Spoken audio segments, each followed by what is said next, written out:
रात के ठीक 11 बज रहे थे। दिसंबर की ठिठुरन भरी ठंड और कोहरे से ढका हुआ मुंबई का मरीन ड्राइव किसी भूतिया शहर जैसा लग रहा था। सायशा भारी कदमों से बीच से मेन रोड की तरफ बढ़ रही थी। ये वही जगह थी जहां वो अक्सर आया करती थी, लेकिन आज उसके लिए हर कदम पहाड़ जैसा भारी था। उसकी आंखों के सामने बार बार नमन और टीना का चेहरा घूम रहा था।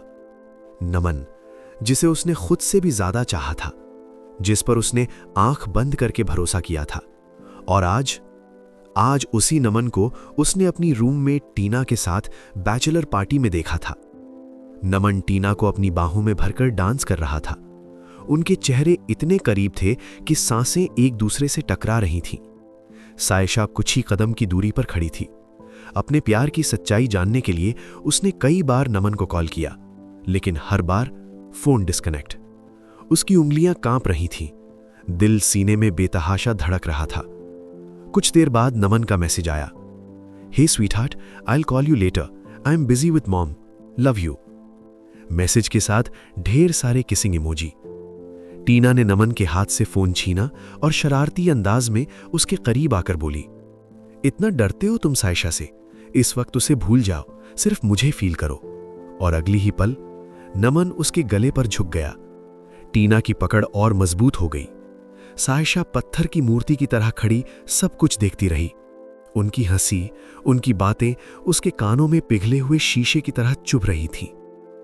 अचानक नमन की नजर दूर खड़ी सायशा पर पड़ गई। वो घबरा गया, टीना को झटके से दूर किया और सायशा की तरफ बढ़ा। लेकिन सायशा बिना एक शब्द कहे दौड़ती हुई क्लब से बाहर निकल गई। क्लब से बाहर निकलते ही सायशा ने कांपते हाथों से एक ऑटो रोका। उसका दिल इस कदर दर्द से भरा था कि उसे सांस लेना तक मुश्किल लग रहा था। ऑटो मरीन ड्राइव की ओर दौड़ पड़ा। ये वही जगह थी जहां वो अक्सर सुकून खोजने आती थी, लेकिन आज वहां भी उसे सुकून नहीं मिल रहा था। वो पैदल मेन रोड की तरफ बढ़ने लगी। सड़क लगभग सुनसान थी। कभी कभार कोई गाड़ी तेजी से निकल जाती और फिर खामोशी छा जाती। सायशा खुद से बुदबुदाने लगी, कितनी बेवकूफ हूं मैं। मेरे पीठ पीछे नमन और टीना एक दूसरे को डेट कर रहे थे और मुझे पता तक नहीं चला। उसकी आंखों से आंसू बहने लगे। काजल उसकी गालों पर फैलने लगा। उसे लग रहा था जैसे उसके शरीर का कोई हिस्सा उससे अलग हो गया हो, जैसे उसका दिल ही किसी ने छीन लिया हो। वो आगे बढ़ती जा रही थी, बिना ये जाने कि उसकी मंजिल कहाँ है। तभी उसके ठीक पीछे जूतों की आहट सुनाई दी। 1, 2, फिर और तेज। सायशा का दिल धक से रह गया। उसने पीछे मुड़कर देखा। एक आदमी, जिसकी नजरें उसे सही नहीं लग रही थीं, वो अपने होठों को काटते हुए उसे घूर रहा था। सायशा घबरा गई। उसने तेजी से कदम बढ़ा दिए, लेकिन आहट और तेज हो गई। डर से उसका गला सूखने लगा और फिर वो दौड़ने लगी, बिना पीछे देखे, बस जान बचाने के लिए। उसकी सांस फूलने लगी, दिल जोर जोर से धड़कने लगा। आंखों के सामने अंधेरा छा गया और अगली ही पल वो लड़खड़ा कर सड़क पर गिर पड़ी। तेज रफ्तार में गिरने की वजह से उसकी पूरी देह का भार उसकी कमर पर पड़ा और वो वहीं बेहोश हो गई। सायशा के सड़क पर गिरते ही सामने से आ रही एक ब्लैक BMW तेज रफ्तार में आकर झटके से रुकी। ब्रेक की तेज आवाज ने सन्नाटे को चीर दिया। पिछली सीट पर बैठे शख्स का सिर आगे की सीट से टकरा गया। What the hell देवा, क्या कर रहे हो तुम? उसकी आवाज में गुस्सा साफ झलक रहा था। ड्राइवर घबरा कर बोला, सर एक लड़की अचानक सड़क पर गिर गई। What? गुस्से से बड़बड़ाता हुआ वो गाड़ी से बाहर निकला। 6 फीट लंबा, अट्रैक्टिव, रौबदार। उसकी मौजूदगी देखकर सायशा का पीछा करने वाला आदमी सड़क किनारे लगे पेड़ के पीछे छुप गया। अगर इसने मुझे देख लिया तो मैं फंस जाऊंगा। और वो वहां से भाग निकला। उधर वो नौजवान गुस्से में गाड़ी के आगे पहुंचा। उसकी नजर सड़क पर गिरी हुई लड़की पर पड़ी। उसके लंबे बाल उसका चेहरा ढके हुए थे। ए लड़की, अभय खन्ना का रास्ता रोकने की हिम्मत कैसे हुई तुम्हारी? उठो। कोई जवाब नहीं। हेलो, सुनाई नहीं दे रहा? ड्राइवर भी उतर आया। सर लगता है लड़की बेहोश हो गई है। So what? अभय की आवाज सख्त थी। तभी उसकी नजर जमीन पर पड़े एक कॉलेज ID कार्ड पर पड़ी। उसने कार्ड उठाया और जोर से बोला, ओह शिट। वो घुटनों के बल उसके पास बैठ गया। उसने उसके बाल चेहरे से हटाए। Oh my God, she is Sayyeshaa. Driver हैरान हो गया। सर, क्या आप इन्हें जानते हैं? हाँ, ये मेरे छोटे भाई अमित की ट्यूटर है। ड्राइवर बोला, मैडम को चोट आई है, हमें डॉक्टर के पास ले चलना चाहिए। जरूरत नहीं, हल्की चोट है, डर से बेहोश हुई है। अभय ने सायशा को गोद में उठाया और कार की पिछली सीट पर बैठा दिया। फिर ड्राइवर से बोला, होटल सिल्वर ओक चलो। BMW हवा से बातें करने लगी। सायशा का सिर अभय की गोद में था। अभय उसकी तरफ देख रहा था और उसे एहसास भी नहीं था कि उसकी कहानी अब एक नया मोड़ लेने वाली है। BMW होटल सिल्वर के सामने आकर रुकी। अभय ने सायशा को गोद में उठाया और लॉबी की ओर बढ़ गया। रिसेप्शन पर मौजूद लड़की एक पल को ठिठक गई। अभय की गोद में बेहोश लड़की को देखकर उसकी भौहें सिकुड़ गईं, लेकिन उसने कुछ नहीं पूछा। सीधे रूम नंबर 1909 का कार्ड आगे बढ़ा दिया। अभय ग्लास लिफ्ट में एंटर हुआ। कुछ ही पलों में वो सायशा को लेकर रूम के अंदर पहुंचा। उसने उसे बहुत संभाल कर बेड पर लिटा दिया। सायशा अब भी बेहोश थी। अभय कुछ देर उसे देखता रहा। उसकी नजर उसके माथे की हल्की चोट पर गई, फिर उसकी नजर उसके चेहरे पर ठहर गई। बिना मेकअप के भी वो बेहद खूबसूरत लग रही थी। पतले गुलाबी होंठ, मासूम चेहरा। अभय अनजाने में उसके और करीब झुक गया। उसकी सांसें तेज होने लगी। परफ्यूम की खुशबू उसे बेचैन कर रही थी। वो उसके होंठों के और करीब जाने लगा, लेकिन अचानक खुद को रोक लिया। उसने गहरी सांस ली। अपने बालों को पीछे झटकते हुए वो सोफे पर बैठ गया। टेबल पर पैर रखकर वो उसे देखते हुए सिगरेट सुलगाने लगा। रात यूं ही बीत गई। सुबह 8 बजे सायशा को होश आया। उसने आंखें खोली। अनजान कमरा, अजनबी जगह। उसका दिल जोर जोर से धड़कने लगा। वो उठने की कोशिश करती है, लेकिन कमर के दर्द से कराह उठती है। तभी वॉशरूम से एक शख्स बाहर आया, सिर्फ सफेद तौलिया लपेटे। अभय। सायशा घबरा गई। वो उछलकर उठी, लेकिन लड़खड़ाकर जमीन पर गिर पड़ी। अभय उसे घूरता रहा। इस तरह उछल कूद क्यों कर रही हो? तुम्हें दौरे पड़ते हैं क्या? सायशा कांपती आवाज में बोली, अभय, तुम यहां? हां, मैं यहीं हूं।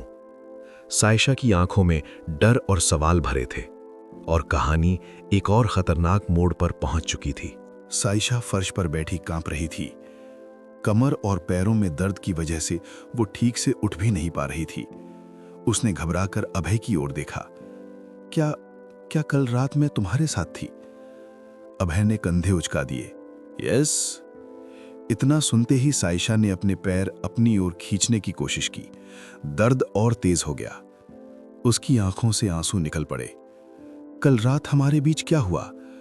उसकी मासूम आवाज सुनकर अभय ने भौहें उचका ली। वही जो एक जवान लड़के और जवान लड़की के बीच होता है। ये सुनते ही सायशा फूट फूट कर रोने लगी। अब मैं लोगों को क्या मुंह दिखाऊंगी? अभय गहरी सांस लेकर बोला, सच कहूं, तुम लड़कियां प्रेम चोपड़ा हो। सायशा ने अपना चेहरा ढक लिया। उसकी सिसकियां कमरे में गूंज रही थीं। अभय सोफे पर बैठ गया। कुछ देर उसे देखता रहा, फिर बोला, ओ मैडम, तुम मेरे साथ जबरदस्ती कर रही थी, मैंने कुछ नहीं किया। वो सिगरेट सुलगाने लगा। सायशा दीवार का सहारा लेकर खड़ी हुई। दर्द के बावजूद बोली, मैं ऐसा नहीं कर सकती। उसने अपने आंसू पोंछे, मन ही मन बुदबुदाई, पहले इस गैंगस्टर से अपनी जान बचाओ सायशा। उसने स्लिंग पर्स उठाया, अभय की ओर देखा। प्लीज कल रात की बात किसी को मत बताना। फिर बोली, मेरे एग्जाम शुरू होने वाले हैं, मैं अमित को ट्यूशन नहीं दे पाऊंगी। और बिना रुके वो कमरे से बाहर निकल गई। अभय उसके पीछे देखता रहा। उसके होठों पर हल्की मुस्कान थी। Stupid girl. होटल से बाहर निकलते ही सायशा तेज कदमों से चलने लगी। उसे लग रहा था जैसे पूरी दुनिया उसकी तरफ उंगली उठाकर देख रही हो। शर्म, डर और टूटे हुए भरोसे का बोझ, सब कुछ एक साथ उसके दिल पर चढ़ा हुआ था। वो अभी कुछ दूर ही गई थी कि उसका मोबाइल बज उठा। स्क्रीन पर नाम चमका, मिसेस सक्सेना। उसका दिल धक से रह गया। उसने कॉल रिसीव किया। दूसरी तरफ से कड़क आवाज आई, तुमसे जरूरी बात करनी है, तुरंत कॉलेज ऑफिस आकर मुझसे मिलो। Phone cut. कुछ देर बाद सायशा कॉलेज पहुंची। मिसेस सक्सेना के कैबिन के दरवाजे पर रुककर बोली, मे आई कम इन? अंदर से सख्त आवाज आई, कम। सायशा अंदर गई। मिसेस सक्सेना की आंखों में गुस्सा साफ झलक रहा था। मुझे पता है तुम एक ब्रिलियंट स्टूडेंट हो, तुम्हारा फ्यूचर भी ब्राइट हो सकता है। फिर उनका लहजा सख्त हो गया। लेकिन सक्सेना परिवार तुम्हें बहू के रूप में कभी स्वीकार नहीं करेगा। सायशा चुप रही। मैं अपने बेटे नमन की शादी किसी अनाथ लड़की से नहीं करूंगी। सायशा ने शांत आवाज में कहा, मैं अनाथ नहीं हूं। मिसेस सक्सेना मुस्कुरा दी। तुम्हारे पिता ने तुम्हें घर से निकाल दिया था, तुम्हारे पास सिर्फ उनका सरनेम है। सायशा की आंखें नम हो गईं। सीधे मुद्दे पर आती हूं, उन्होंने कहा। या तो नमन को छोड़ दो या मैं तुम्हें कॉलेज से रेस्ट्रिक्ट कर दूं। कमरे में सन्नाटा छा गया। कुछ सेकंड बाद सायशा बोली, मुझे अपना ग्रेजुएशन पूरा करने दीजिए। मैं नमन से सारे रिश्ते खत्म कर चुकी हूं। यह सुनकर मिसेस सक्सेना हैरान रह गईं और यहीं से सायशा की जिंदगी एक नया रास्ता चुन चुकी थी। मिसेस सक्सेना कुछ पल सायशा को घूरती रहीं। कहीं ये तुम्हारी कोई चाल तो नहीं? उनका लहजा संदेह से भरा था। सायशा ने शांत स्वर में कहा, अगर आप चाहें तो मैं ये बात लिख कर दे सकती हूं। यह सुनते ही मिसेस सक्सेना के चेहरे पर हल्की राहत उभर आई। उम्मीद करती हूं तुम्हारा भविष्य अच्छा रहेगा और तुमसे दूर होकर मेरा बेटा हमेशा खुश रहेगा, पर अपनी बात से पलटना मत। आप मुझ पर भरोसा रखिए, सायशा ने कहा। गुड, वेरी गुड, अब तुम जा सकती हो। सायशा केबिन से बाहर निकल आई। कॉलेज कैंपस से बाहर कदम रखते ही आसमान फट पड़ा। तेज बारिश शुरू हो गई। वो बारिश से बचने के लिए कॉलेज के सामने लगे एक बड़े पेड़ के नीचे खड़ी हो गई। भीगी सड़कें, ठंडी हवा और टूटे हुए दिल का दर्द, सब कुछ एक साथ उस पर टूट पड़ा। तभी एक बड़ी सी ब्लैक कार उसके सामने आकर रुकी। सायशा का दिल जोर से धड़क उठा। उसके पैरों तले जमीन खिसक गई। उसे पहचानने में एक पल भी नहीं लगा। ये वही BMW थी और उसी पल उसे एहसास हुआ उसकी जिंदगी का सबसे खतरनाक अध्याय अब शुरू होने वाला है। बारिश की मोटी बूंदें जमीन पर गिरते हुए तेज आवाज कर रही थी। सायशा पेड़ के नीचे खड़ी उस ब्लैक BMW को घूर रही थी। कार की विंडो नीचे हुई। अंदर से वही ठंडी भारी आवाज आई, बैठो। सायशा का दिल कांप उठा। वो पीछे हटना चाहती थी, लेकिन उसके पैर जैसे जड़ हो चुके थे। कार का दरवाजा अपने आप खुल गया। मैंने कहा, बैठो। बारिश में भीगते हुए उसके बाल चेहरे से चिपक गए थे।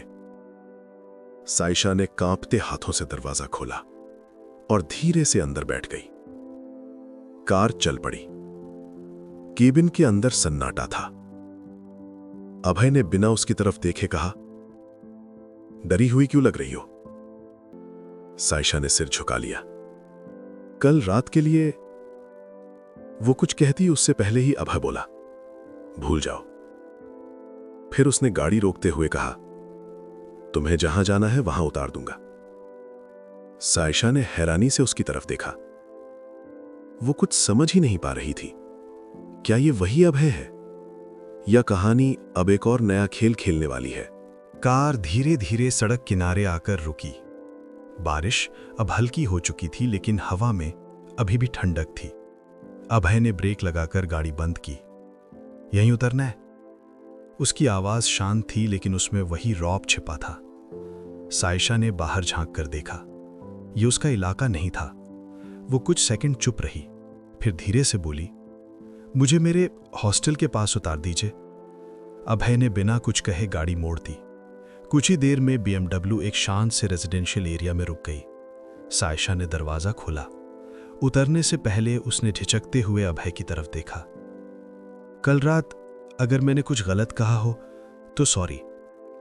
अभय ने पहली बार उसकी तरफ देखा। तुम्हें कुछ याद नहीं है, इसलिए सॉरी भी मत कहो। सायशा चुपचाप गाड़ी से उतर गई। कार आगे बढ़ गई। वो बारिश में खड़ी उसे जाते हुए देखती रही। उसके दिल में डर भी था और एक अजीब सी उलझन भी। उसे नहीं पता था कि यह आदमी उसकी जिंदगी में तूफान बनकर आया है या सहारा बनकर। सायशा हॉस्टल के गेट के पास खड़ी देर तक जाती हुई BMW को देखती रही। कार उसकी नजरों से ओझल हो गई, लेकिन दिल की उलझन और डर वहीं ठहरे रहे। वो धीरे धीरे अंदर की तरफ बढ़ी। भीगे कपड़े, कांपता शरीर और बिखरे हुए बाल। उसकी हालत किसी से छुपी नहीं थी। कमरे में पहुंचते ही वो बेड पर बैठ गई। मोबाइल उठाया। स्क्रीन पर नमन के कई मिस्ड कॉल्स थे। उसकी उंगलियां कांपने लगी। कुछ पल बाद एक मैसेज आया, सायशा प्लीज मुझसे बात करो, सब कुछ वैसा नहीं है जैसा तुम सोच रही हो। उसने फोन साइलेंट पे डाल दिया, आंखें बंद की और खुद से बोली, अब नहीं। उसने अपने आंसू पोंछे। आज पहली बार उसने नमन को नहीं, अपने सपनों को चुना था, और उसे एहसास नहीं था कि किस्मत उसके लिए अब कोई और ही कहानी लिख रही है। सायशा पूरी रात सो नहीं पाई। कमरे की खामोशी उसके दिल की उथल-पुथल को और तेज कर रही थी। बार बार उसके सामने दो चेहरे घूम रहे थे, नमन और अभय। सुबह होते ही वो तैयार होकर कॉलेज के लिए निकल पड़ी। कैंपस में हर तरफ वही रूस की चहल पहल थी, लेकिन उसके लिए सब कुछ बदला बदला सा लग रहा था। लेक्चर हॉल में बैठी वो नोट्स लिखने की कोशिश कर रही थी, पर एक भी शब्द उसके दिमाग में नहीं जा रहा था। तभी उसके मोबाइल की स्क्रीन जली। Unknown number. उसका दिल जोर से धड़क उठा। उसने कॉल रिसीव किया। दूसरी तरफ से वही ठंडी, भारी आवाज आई, कॉलेज के बाहर आओ। कौन? उसने कांपती आवाज में पूछा। जिससे तुम कल भाग रही थी। उसका चेहरा सफेद पड़ गया। मुझे तुमसे 5 मिनट बात करनी है। Phone cut. सायशा के हाथ कांपने लगे। उसने खिड़की से बाहर झांका। कॉलेज गेट के पास वही ब्लैक BMW खड़ी थी, और उसी पल उसे एहसास हुआ, उसकी जिंदगी का सबसे खतरनाक मोड़ अब शुरू होने वाला है। सायशा की सांसें तेज चल रही थी। कॉलेज गेट के बाहर खड़ी ब्लैक BMW से किसी तूफान की तरह महसूस हो रही थी। वो हिम्मत जुटाकर बाहर आई। बारिश के बाद की ठंडी हवा उसके चेहरे से टकरा रही थी। कार का शीशा नीचे हुआ। अभय ने उसे देखा। बैठो। सायशा कुछ सेकंड रुकी, फिर चुपचाप कार में बैठ गई। गाड़ी आगे बढ़ गई। कुछ देर तक दोनों में से कोई कुछ नहीं बोला। फिर अभय ने शांत आवाज में कहा, मैंने कल रात तुम्हारे साथ मजाक किया था। सायशा की उंगलियां सीट के किनारे भिज गईं। तुम बेहोश थीं। तुम्हारे साथ कुछ भी गलत नहीं हुआ। उसकी आंखें भर आईं। तुम्हें डराने के लिए मैंने वो सब कहा था, पर सच ये है कि तुम्हारी इज्जत मेरे लिए सबसे ऊपर है। सायशा ने गहरी सांस ली। उसके दिल का बोझ जैसे हल्का हो गया। थैंक यू, वो बस इतना ही कह पाई। अभय ने गाड़ी रोक दी। अब अपनी जिंदगी अपने तरीके से जियो, किसी और के भरोसे मत रहो। सायशा गाड़ी से उतरी। BMW आगे बढ़ गई। वो सड़क पर खड़ी उसे जाते हुए देखती रही। आज BMW आगे बढ़ चुकी थी, लेकिन सायशा वहीं सड़क पर खड़ी थी। उसके कानों में अभी भी अभय की आवाज गूंज रही थी। उसे नहीं पता था कि यह आदमी उसकी जिंदगी में तूफान बनकर आया है या उसकी किस्मत का रक्षक बनकर। क्या अभय की जिंदगी से उसका रिश्ता यहीं खत्म हो गया, या ये कहानी अभी शुरू ही हुई है? क्या नमन वाकई इतनी आसानी से सायशा को छोड़ देगा? और मिसेस सक्सेना की खामोशी क्या सच में एक समझौता है या किसी नई साजिश की शुरुआत? सायशा की जिंदगी अब किस मोड़ पर जाएगी? इन सारे सवालों के जवाब जानने के लिए सुनते रहिए आकाश FM।